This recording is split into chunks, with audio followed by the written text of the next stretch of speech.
स्थापित भारत के संविधान के प्रति सच्ची श्रद्धा और निष्ठा रखूंगा। मैं भारत की प्रभुता और अखंडता अक्षुण्ण रखूंगा तथा जिस पद को मैं ग्रहण करने वाला हूं उसके कर्तव्यों का श्रद्धापूर्वक निर्वहन करूंगा। जय भीम, जय संविधान।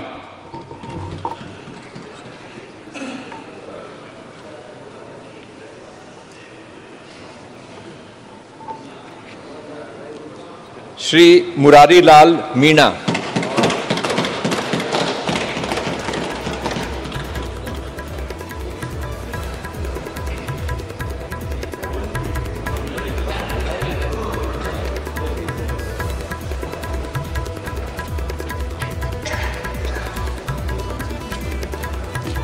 शपथ का कार्यक्रम आप देख रहे हैं, हो रहा है। राहुल कस्बा मंजू शर्मा ने सांसदीय पद की शपथ ली। जो लोकसभा का सदस्य निर्वाचित हुआ हूँ, ईश्वर की शपथ लेता हूँ कि मैं विधि द्वारा स्थापित भारत के संविधान के प्रति सच्ची श्रद्धा और निष्ठा रखूंगा। मैं भारत की प्रभुता और अखंडता अक्षुण्ण रखूंगा तथा जिस पद को मैं ग्रहण करने वाला हूँ उसके कर्तव्यों का श्रद्धापूर्वक निर्वहन करूंगा। जय संविधान, जय भारत, जय जय राजस्थान।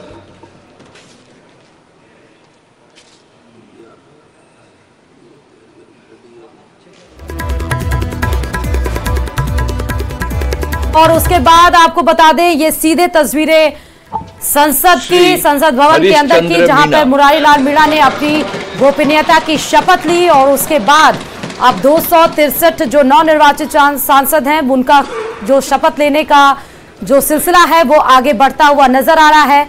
मुरारी लाल मीणा को आप देख रहे हैं शपथ के साथ हस्ताक्षर करते हुए नजर आ रहे हैं। इस समय 18वीं लोकसभा के पहले सत्र का आज दूसरा दिन है, जहां 284 नवनिर्वाचित सांसदों के साथ प्रधानमंत्री नरेंद्र मोदी ने भी गोपनीयता की शपथ ली। 263 नवनिर्वाचित सांसद, आज उनका दूसरा दिन है जिसमें शपथ लेते हुए दिखाई पड़ रहे हैं। जो लोकसभा का सदस्य निर्वाचित हुआ हूं, संविधान की शपथ लेता हूं कि मैं विधि द्वारा स्थापित भारत के संविधान के प्रति सच्ची श्रद्धा और निष्ठा रखूंगा। मैं भारत की प्रभुता और अखंडता अक्षुण्ण रखूंगा तथा जिस पद को मैं ग्रहण करने वाला हूं उसके कर्तव्यों का श्रद्धापूर्वक निर्वहन करूंगा। जय जवान, जय किसान, जय संविधान, जय भीम। राम राम सा। तो हरीश चंद्र मीणा यानी कि कांग्रेस की तरफ से इस बार जीत दर्ज करके टोंक सवाई माधोपुर से आए और अपने गोपनीयता की शपथ लेते हुए वो बाहर गए और हस्ताक्षर की जो प्रक्रिया है वो निभाई जाएगी हरीश चंद्र मीणा के द्वारा। टोंक सवाई माधोपुर से इस बार कांग्रेस ने जीत हासिल की है। आपने शपथ ग्रहण समारोह उनका देखा।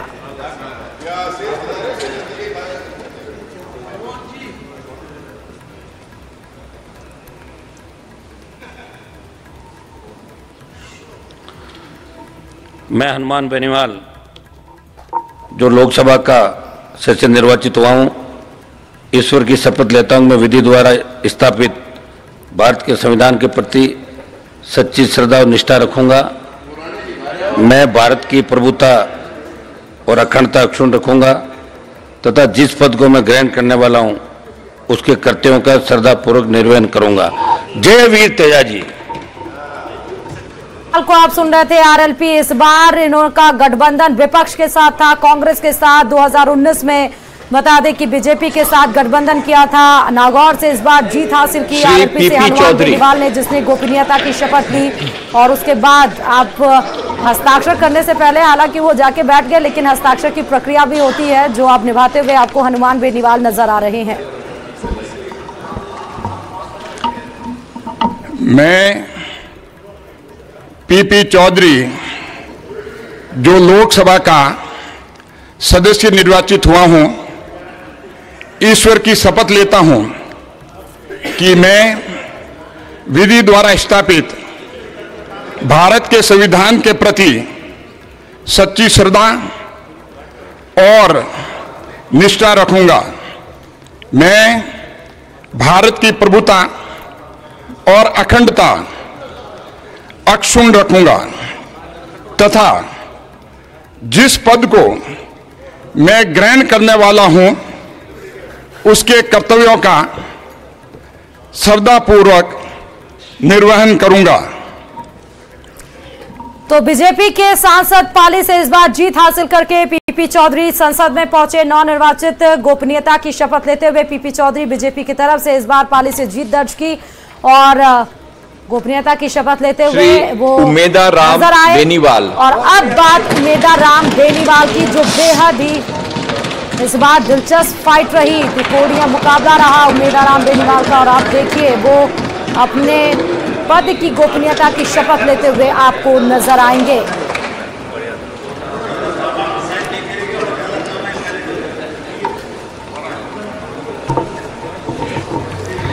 मैं उमेदा राम बेनीवाल, जो लोकसभा का सदस्य निर्वाचित हुआ हूं, ईश्वर की शपथ लेता हूं कि मैं विधि द्वारा स्थापित भारत के संविधान के प्रति सच्ची श्रद्धा और निष्ठा रखूंगा।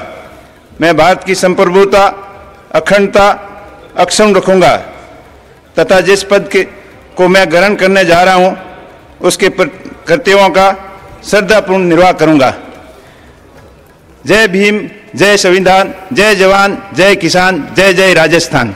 तो बाड़मेर का इस बार दिलचस्प मुकाबला था। उसमें उमेदा राम बेनीवाल ने जो आरएलपी से अपना पद छोड़कर आए और उसके बाद कांग्रेस के साथ हाथ मिलाया, गठबंधन की और इस बार कांग्रेस ने टिकट दी और लड़े और इस बार सांसदीय जीत कर संसद में पहुंचे। अपने पद की गोपनीयता की शपथ लेते हुए आपने उमेदा राम बेनीवाल को देखा।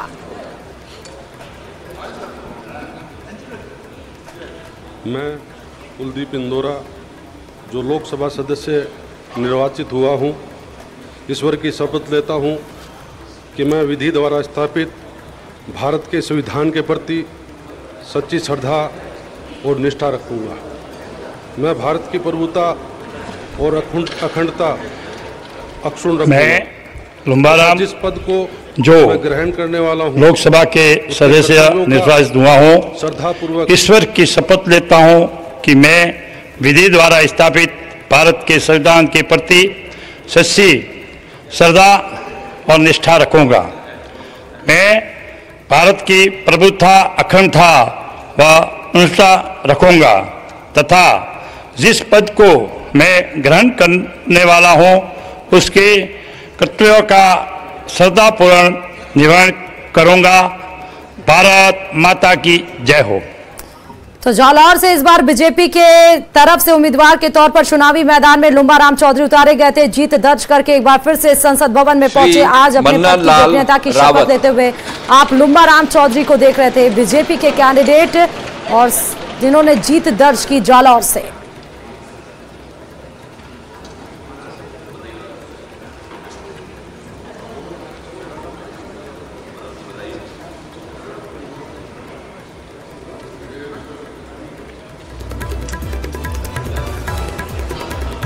तो धीरे धीरे पद की शपथ का जो कार्यक्रम है वो आगे बढ़ता हुआ। मन्नालाल रावत यह लोकसभायाः सदस्यत्वेन निर्वाचितः ईश्वरस्य नाम्ना शपे तद अहं विधिनां स्थापितं भारतस्य संविधानं प्रति सत्यां श्रद्धां निष्ठां च धारयिष्ये यद अहं भारतस्य संपूर्ण प्रभुत्व संपन्नताम् अखंडतां च रक्षयामि तथा यद पदम ग्रहीतुम अहम उद्धत अस्मि तस्म कर्तव्यानि श्रद्धापूर्वकम निर्वक्ष्यामि। भारत माता की जय। नमस्ते, प्रणाम। तो उदयपुर से बीजेपी के कैंडिडेट मन्नालाल रावत को आपने सुना, जहां पर पद की गोपनीयता की शपथ लेते हुए नजर आए। बीजेपी के इस बार कैंडिडेट के तौर पर उतारे गए थे, जीत दर्ज की उदयपुर से। और साथ भी आपको श्री राजकुमार रोत।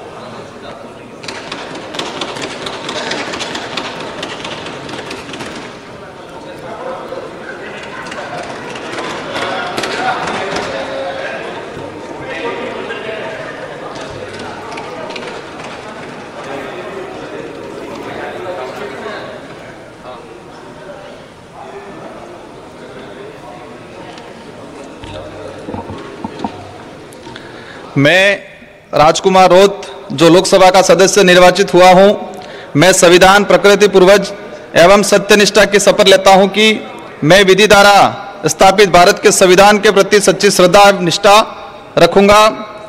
मैं भारत की प्रभुता और अखंडता अक्षुण्ण रखूंगा तथा जिस पद को मैं ग्रहण करने वाला हूं उसके कर्तव्य का श्रद्धापूर्वक निर्वहन करूंगा। जय जोहार, जय भील प्रदेश, जय भीम, जय संविधान, जय आदिवासी। तो बीएपी की तरफ से, भारत आदिवासी पार्टी की तरफ से भी इस बार जीत दर्ज की गई। हालांकि गठबंधन में थे राजकुमार रोत, लेकिन आज इन्होंने अपना शपथ लिया और संसद भवन में सीधे पहुंचे। बीएपी की तरफ से आपने देखा शपथ लेते हुए राजकुमार रोत।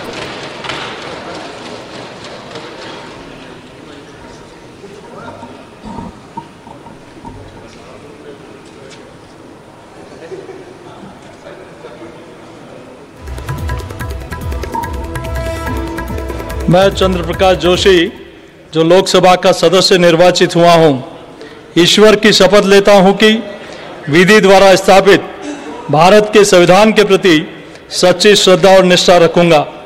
मैं भारत की प्रभुता और अखंडता को अक्षुण्ण रखूंगा तथा जिस पद को मैं ग्रहण करने वाला हूं उसके कर्तव्यों का श्रद्धापूर्वक निर्वहन करूंगा। तो चंद्र प्रकाश जोशी यानी कि सीपी जोशी, जो कि मौजूदा प्रदेश अध्यक्ष भी हैं और इन्होंने बीजेपी की तरफ से फिर से चित्तौड़गढ़ से जीत हासिल की। 2019 में भी चित्तौड़गढ़ से जीत हासिल की थी। अच्छा प्रदर्शन रहा प्रदेश अध्यक्ष के तौर पर। 2019 में 25 की 25 सीटें बीजेपी के खाते में गई थी। हालांकि इस बार बीजेपी थोड़ी सीटें जरूर लूज की, लेकिन इस बार फिर चित्तौड़गढ़ से अपनी जीत हासिल करते हुए आपको सीपी जोशी नजर आए और गोपनीयता की शपथ लेते हुए उन्होंने आगे कार्यक्रम में हस्ताक्षर करते हुए अपने पद को ग्रहण किया।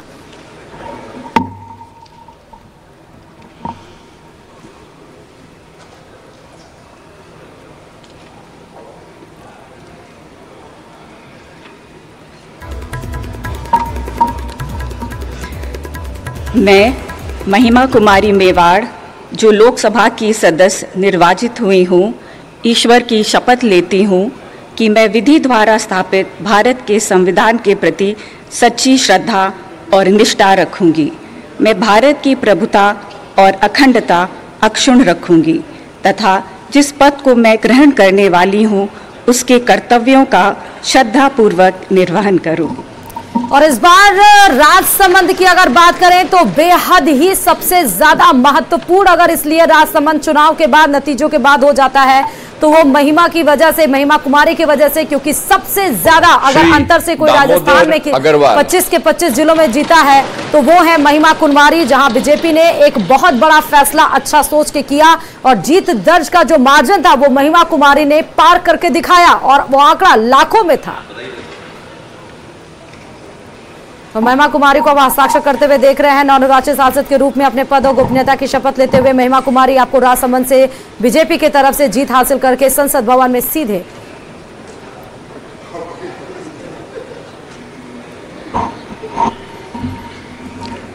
मैं दामोदर अग्रवाल, जो लोकसभा का सदस्य निर्वाचित हुआ हूं, ईश्वर की शपथ लेता हूं कि मैं विधि द्वारा स्थापित भारत के संविधान के प्रति सच्ची श्रद्धा और निष्ठा रखूंगा। मैं भारत की प्रभुता और अखंडता अक्षुण्ण रखूंगा तथा जिस पद को मैं ग्रहण करने वाला हूं उसके कर्तव्यों का श्रद्धापूर्वक निर्वहन करूंगा। वंदे मातरम, जय श्री राम। तो दामोदर अग्रवाल इस बार दिलचस्प फाइट थी भिलवाड़ा में, जहां पर एक ब्राह्मण ही फैक्टर कांग्रेस की तरफ से उतारा गया था, वो थे सीपी जोशी। इस सीट को लेकर भी कांग्रेस बड़े संशय में थी और एक तरफ से बीजेपी का बिल्कुल क्लियर स्टैंड था दामोदर अग्रवाल का। दामोदर अग्रवाल कह रहे थे कि इस बार भी वो जीत हासिल करके संसद भवन में जाएंगे और वैसा ही हुआ। बीजेपी ने जीत हासिल की, दामोदर अग्रवाल ने जीत हासिल करके अपने पद और गोपनीयता की शपथ लेते हुए कांग्रेस की तरफ से विधानसभा के अध्यक्ष रहे पूर्व अध्यक्ष सीपी जोशी को हराया और अपने पद और गोपनीयता की शपथ लेते हुए अब आपको ओम बिरला नजर आ रहे हैं तस्वीर में, बेहद ही अहम अपने। मैं ओम बिरला, जो लोकसभा का सदस्य निर्वाचित हुआ हूं, ईश्वर की शपथ लेता हूं कि मैं विधि द्वारा स्थापित भारत के संविधान के प्रति सच्ची श्रद्धा और निष्ठा रखूंगा। मैं भारत की प्रभुता और अखंडता अक्षुण्ण रखूंगा तथा जिस पद को मैं ग्रहण करने वाला हूं उसके कर्तव्यों का श्रद्धापूर्वक निर्वहन करूंगा। तो ओम बिरला को आप सुन रहे थे। नामों की चर्चा सुबह से ओम बिरला की हो रही है। अभी एनडीए के तरफ से इनको लोकसभा अध्यक्ष पद के लिए चुना गया, अपना नामांकन भी दाखिल किया। कोटा से 3 बार हैट्रिक लगाया इन्होंने सांसदी के रूप में। प्रहलाद गुंजल को 2024 में कांग्रेस की तरफ से हराकर जीत दर्ज करके सांसद में तो पहुंचे। अब अपने गोपनीयता की शपथ ली और अब एक बार फिर से जब कल चुनाव होगा तो उसमें आप ओम बिरला को देख पाएंगे, यानी कि 17वीं लोकसभा के अध्यक्ष भी रहे, 3 बार कोटा से सांसद रहे। 2024 में प्रहलाद गुंजल को कांग्रेस को हराया और एक बार फिर से आपको शपथ लेते हुए दिखाई पड़े ओम बिरला।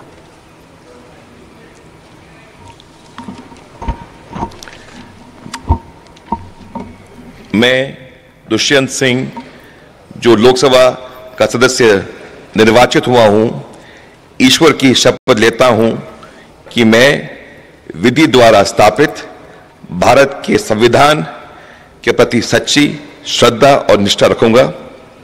मैं भारत की प्रभुता और अखंडता अक्षुण्ण रखूंगा तथा जिस पद को मैं ग्रहण करने वाला हूं उसके कर्तव्यों का श्रद्धापूर्वक निर्वहन करूंगा। जय माई, जय जय राजस्थान, जय झालावाड़, जय बारा। तो झालावाड़ बारा बेहद ही चर्चित सीट इस बार राजस्थान की, क्योंकि दुष्यंत सिंह वसुंधरा राजे के बेटे एक बार फिर से जीत हासिल करते हैं। न सिर्फ 2024, 2019, 2014 लगातार इसी सीट से उतरते हुए और जीत हासिल करते हुए दुष्यंत सिंह आपको नजर आए अपने पद की गोपनीयता की शपथ खाते हुए संसद में एक बार फिर बीजेपी की तरफ से स्टैंड रखने के लिए तैयार दुष्यंत सिंह।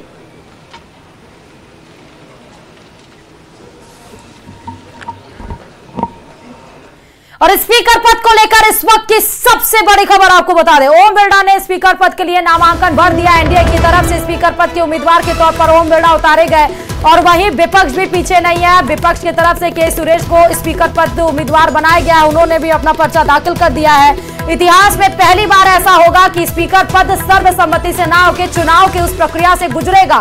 हालांकि चुनाव की प्रक्रिया से गुजरता है लेकिन सर्वसम्मति के साथ ही अभी तक कैंडिडेट किसी भी विपक्ष में नहीं खड़ा किया गया। जब से इतिहास आपने जाना है इस अध्यक्ष पद का। 2 तस्वीरें फिलहाल हम आपको दिखा रहे हैं। एक तरफ ओम बिरला ने अपना नामांकन दाखिल किया एनडीए की तरफ से, गृह मंत्री अमित शाह, तमाम एनडीए के सहयोगी दल, आपको अनुप्रिया पटेल, तमाम लोग दिख रहे हैं, चिराग पासवान, तो वहीं जेपी नड्डा, तो वहीं आपको के सुरेश ने नामांकन अपना दाखिल किया विपक्ष की तरफ से। केसी वेणुगोपाल के साथ इंडिया के गठबंधन के साथ ही आपको नजर आ रहे हैं। तो ये टफ फाइट है। अब लोग 18वीं लोकसभा अध्यक्ष पद के लिए दोनों तरफ से, एक तरफ से पक्ष, एक तरफ से विपक्ष, दोनों ने अपने उम्मीदवार उतार दिए, दोनों ने नामांकन दाखिल कर दिया। कल होगा चुनाव सुबह 11 बजे। जिसके पक्ष में ज्यादा वोट पड़ेंगे वो होगा इस बार 18वीं लोकसभा अध्यक्ष पद पर तैनात। अब देखना होगा। हालांकि विपक्ष ने साफ तौर पर कह दिया था कि हम अध्यक्ष पद की सहमति देते, लेकिन उसके कुछ देर बाद ही अध्यक्ष पद के लिए के सुरेश को उतार दिया और उन्होंने अपना नामांकन भी